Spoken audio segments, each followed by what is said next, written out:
Este es el segundo capítulo de nuestra historia del Islam. Estamos en el tema de el camino hacia la revelación. Y en el episodio anterior hicimos una introducción a lo que será este podcast y el enfoque que queremos darle en los siguientes episodios. En este episodio, concretamente, vamos a hablar de los tiempos del Islam, siguiendo un poco la introducción de este tema tan importante.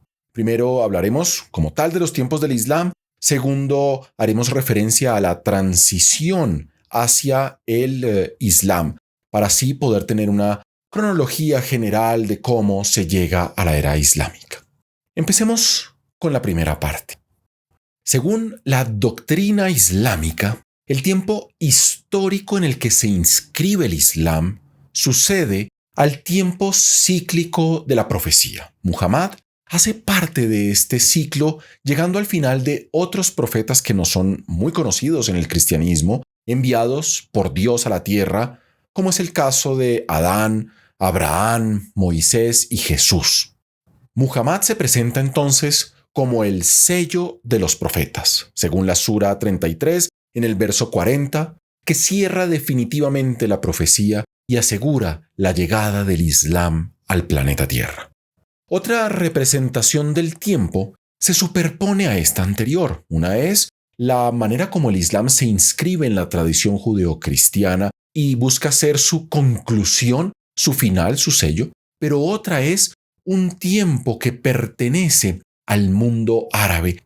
Y es que desde la tradición islámica se habla de un periodo anterior al Islam, claramente como hay un periodo anterior al cristianismo, que llamamos en el cristianismo el paganismo de Roma, de la Grecia antigua.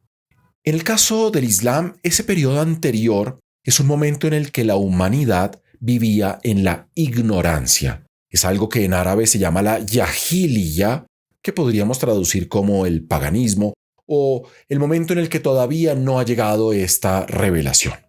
El término aparece en el Corán mismo, en el libro sagrado del Islam, y se emplea para referirse a una situación anterior a esa revelación, anterior a la llegada de Muhammad, un orden antiguo que ya no debía ser un referente, porque la revelación es una ruptura con respecto a ese pasado politeísta.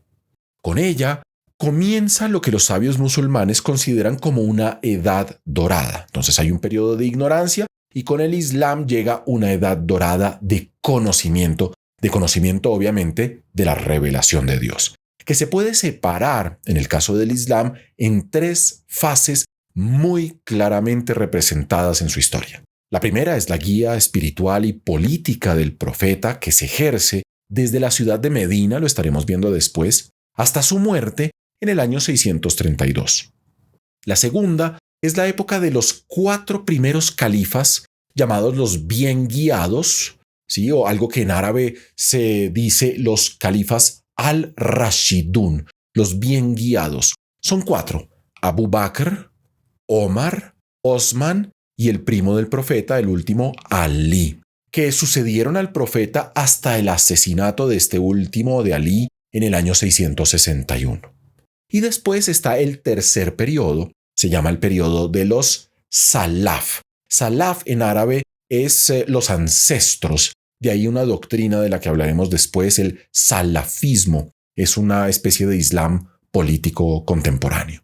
Pero el punto es que el tercer periodo, el periodo de los ancestros píos, de los ancestros que fueron compañeros del profeta y las 2 generaciones siguientes, es importante en la medida en la que tenían fresco todavía el mensaje del profeta y la revelación. Esta edad dorada no es un ideal al que se deba llegar o que se deba imaginar. Para el Islam como religión es un hecho del pasado. Solo queda o reproducirlo o restaurarlo de alguna manera, idealizando ese pasado como un regreso a lo sagrado, en el que el creyente busca encontrar el Islam justo de los orígenes. Es una especie de puritanismo también que existe en el Islam, al igual que en muchísimas iglesias cristianas se busca volver a la iglesia primitiva o al cristianismo primitivo del siglo I, segundo o tercero después de Cristo. Tras esa edad dorada, el Islam se convierte o se vuelve sujeto de una serie de degradaciones y desviaciones debido a las luchas entre musulmanes, esto desde la visión islámica obviamente, y el discurso de los militantes islámicos de hoy está atravesado por estas representaciones de un Islam puro, original, que fue traicionado y que fue tergiversado por las luchas entre los musulmanes mismos. Es más, la Yahilia, el periodo de la ignorancia, no solo divide el tiempo islámico en dos, el antes y después del Islam, sino que también divide el espacio, una parte ocupada por los musulmanes que profesan el Islam y otra que se desvía de esta. Es decir, todos esos territorios donde no se profesa el Islam están en la ignorancia. No es solo un tiempo, es también lugares que todavía no han aceptado la revelación.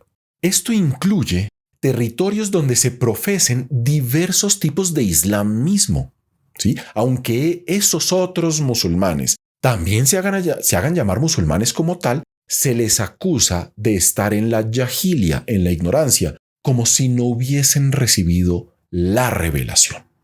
Según esta perspectiva, entonces, esto es muy importante para entender el Islam, la yahilia, la ignorancia, puede resurgir en los tiempos históricos del Islam. La yahilia no es solamente un pasado pagano, es algo a lo que algunas comunidades regresan y en lo que permanecen las otras religiones que no han aceptado el Islam. Pasemos a la segunda parte, que es la transición hacia el Islam. A falta de fuentes, es difícil saber para un historiador lo que realmente es ese periodo de la ignorancia, esa Arabia del siglo VI hacia atrás que vio nacer el profeta Muhammad. Sin embargo, es evidente que el paso de este estado de ignorancia hacia el Islam pareciera desde la perspectiva islámica como una ruptura radical, como si de repente el profeta hubiera traído un conocimiento revelado del que no se tenía absolutamente ningún conocimiento en la península arábiga. Pero resulta que la ruptura de la llegada del Islam no es tan radical como podemos imaginarlo, ¿sí? O como muchas representaciones dogmáticas del Islam intentan mostrar. Arabia no pasa súbitamente del paganismo absoluto al más perfecto monoteísmo. ¿Y sabemos cuál era la situación de esa cadena montañosa donde nace el Islam, el Hejaz, para establecer que el nacimiento del Islam se debe a varios aspectos anteriores que preparan el terreno para la llegada de Muhammad? La Meca como ciudad buscaba desde hacía décadas una reforma moral. Los antiguos beduinos, los nómadas del desierto, que vivían del comercio y de las finanzas, estaban en una crisis profunda de ideales.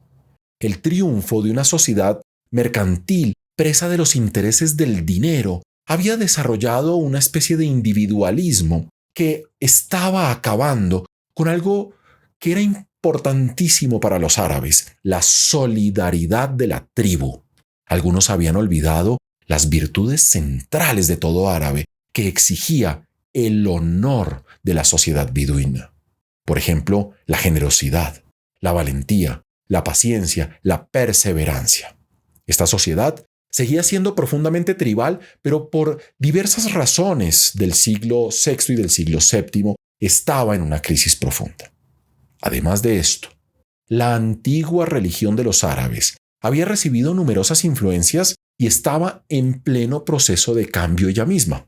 Los árabes, claro, seguían rindiendo culto a las piedras y a los árboles sagrados que consideraban como divinidades locales, pero iban a hacer el peregrinaje a los santuarios de Arabia, donde sacrificaban animales a los dioses. Y es de esa manera que la ciudad de la Meca, el epicentro del Islam hoy en día, con su piedra negra atada a un misterioso templo llamado la Kaaba y a otros lugares sagrados, atraía a peregrinos de todo Arabia y recibía su riqueza de este peregrinaje antes del nacimiento del profeta. Sin embargo, La creencia en la existencia de un Dios supremo, creador de las divinidades locales, ya se había impuesto incluso en Arabia.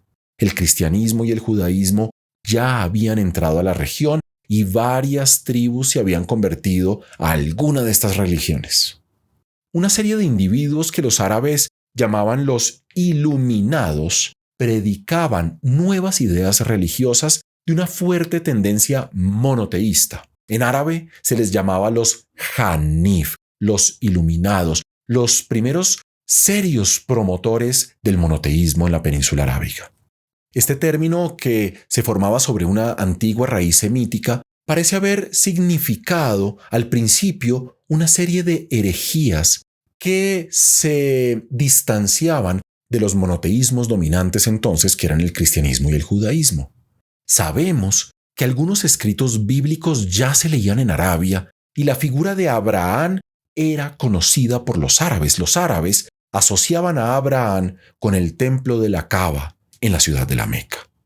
De esa manera, coexistían en el Hejaz ideas religiosas muy diversas que podrían mezclarse entre ellas. En Medina, por ejemplo, los judíos eran muy influyentes, eran aproximadamente el 50% de la población, lo que favorece una mayor propagación del monoteísmo sin que desapareciera todavía el culto a otras divinidades. Así que la llegada del Islam no es un hecho repentino y el final del paganismo tampoco es repentino, aunque la revelación se presenta como un fenómeno instantáneo que se extiende a lo largo de 20 años entre el momento en el que Muhammad empieza a recibir sus profecías y el año en que muere, el año 632. Por eso, en el siguiente episodio estaremos profundizando en el tema de la revelación para entender cómo se produce este hecho significativo del nacimiento de una religión como el Islam.